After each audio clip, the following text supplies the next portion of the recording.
नीलू का आज पहला करवा चौथ का व्रत था। नीलू की सास ने सरगी देकर उसे करवा चौथ की पूजा विधि समझाई। हालांकि नीलू ने अपनी मम्मी को करते हुए देखा था, पर हर घर के रीत रिवाज थोड़े बहुत अलग होते हैं, तो नीलू ने बड़े ध्यान से विधि को समझा।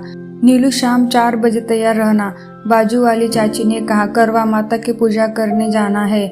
वहां से आने के बाद हम चांद का इंतजार करेंगे और फिर होगी तुम्हारी पहली करवा चौथ की पूजा। और हाँ, अनिल को बोल देना समय से घर आ जाए। नीलू की सास ने कहा, ठीक है मम्मी जी, मैं तैयार रहूंगी। इनको पहले ही कह दिया है, ये आ जाएंगे।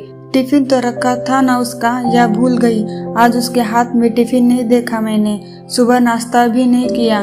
मम्मी जी, मैंने नाश्ता लगाया था उनका, पर वो बोले कि जरूरी मीटिंग में जाना है, तो जल्दी जल्दी में टिफिन भी छोड़ गए और नाश्ता भी नहीं किया। कहीं लल्ला ने तो व्रत नहीं रख लिया? औरतों की चीजें औरतों पे ही अच्छी लगती है। नीलू को थोड़ा अजीब लगा, पर फिर सोची, हाँ सही तो है, करवा चौथ तो औरतों का व्रत है, वही रखती है, मर्द थोड़ी करते हैं ये सब। और खुशकिस्मत होगी वो जिनके पति अपनी पत्नी के लिए दिन भर भूखे रह के उसकी लंबी आयु के लिए दुआ करे। खैर, शाम हो गई। नीलू और उसकी सास पूजा करके आ चुकी थी। अनिल भी आ चुके थे। कमरे में अनिल ने नीलू को अपने बाहों में पकड़ते हुए कहा, तो भाई अब मैं 100 साल जीने वाला हूँ। मेरी बीवी ने आज मेरे लिए भूखे प्यासे रह के व्रत किया है, तो भगवान इतना तो कर ही सकते हैं तुम्हारे लिए। पर कुछ भी कहो, आज बड़ी चमक है तुम्हारे चेहरे पे। भूखे रहने के बाद भी नजर ना लगे मेरी जान को मेरी। पर मन ही मन शिखा सोच रही थी कि कभी उपवास नहीं रखा, फिर तो ये निर्जला व्रत है। कब चांद आए और व्रत खोले। भूख से हाल बेहाल था, और आप क्या जाने जी, भूखे प्यासे क्या हाल होता है हम औरतों का। खैर, उधेड़ बूंद की स्थिति खत्म हुई और चांद बिना देर किए आसमान पे अपनी छटा बिखेरने लगा। नीलू और उसकी सास छत पे अपने अपने पतियों के साथ पहुंचे और पूजा करने लगे। छलनी से देख नीलू ने अपने पति की आरती उतारी और आशीर्वाद लिया। अनिल उसे बहुत ध्यान से पूजा करते हुए देख रहा था। पूजा खत्म हुई और व्रत खोलने की घड़ी आई। चलो जी, जल्दी पानी पिला दो। नीलू ने पानी से भरा ग्लास अनिल को देते हुए कहा, अरे भाई, पूजा खत्म हुई है अभी? मैंने तो की नहीं तुम्हारी। मैं भी तो अपनी पत्नी की लंबी उम्र की दुआ करूं। अरे लल्ला, तेरा दिमाग तो ठीक है, तू क्या करेगा बहू की पूजा? नीलू की सास ने आंखें तेर कर अनिल को देखा। क्यों माँ, मैंने भी तो व्रत रखा है अपनी बेबी के लिए। जब वो मेरी लंबी आयु के लिए भूखे प्यासे रह के मेरे लिए व्रत रख सकती है, तो मैं क्यों नहीं? मैं अकेला जी के क्या करूँगा माँ? जब मेरी पत्नी मेरे साथ नहीं होगी, उसे भी तो मेरे साथ मेरे लिए जीना होगा ना माँ। क्या पापा नहीं चाहते कि आप उसके साथ हमेशा रहे? तो अगर मैंने चाहा तो क्या गलत किया?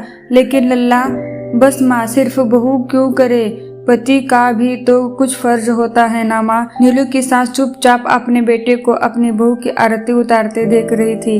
अनिल ने मन से नीलू की आरती उतारी और भगवान से उसकी सलामती, खुशी और लंबी उम्र की दुआ मांगी। नीलू आंखों में आंसू लिए अनिल को देख रही थी।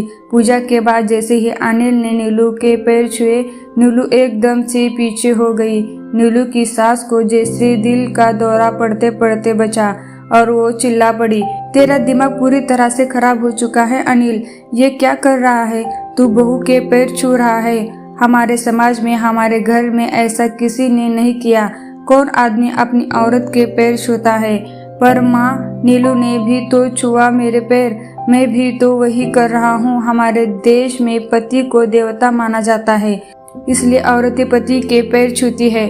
और ये इसलिए भी होता है कि उसे सौभाग्य मिले, पुत्र प्राप्ति हो, उसके पाप कट जाए।